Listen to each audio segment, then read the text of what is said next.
Welcome to our channel. Today we how to use Monday.com for workflow management, complete guide step by step clearly. Start by signing in to your Monday.com account. If you don't have an account, visit the website and create one. Once logged in, you will be greeted with the main dashboard. Here, you can create a new board by clicking on the Add button. Choose New Board from the drop-down menu. You will be prompted to name your board.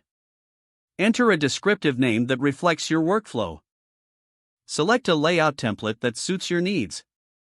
You can choose between table or Kanban views. Once you've made your selection, click Create Board. With your board open, familiarize yourself with the interface. To add tasks, click on the plus Add a Task button.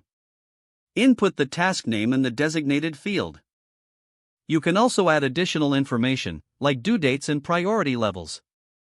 To assign team members, click on the People column. Select the team member responsible for the task.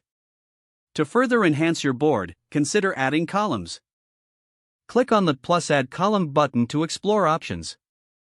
You can add status updates, text fields, dates, and more. Each column helps to categorize and track your tasks effectively. Once your tasks are set up, you can set automations to streamline your workflow. Click on the Automations button at the top of your board. Browse through available automation templates or create your own. Select an automation that fits your needs and configure the settings. Next, set up notifications to keep your team informed. Navigate to the Notifications tab in your workspace settings. You can customize alert settings for task updates and deadlines. For better collaboration, use the Updates section within each task. Don't forget to like this video and subscribe to our channel for more step-by-step tech guides.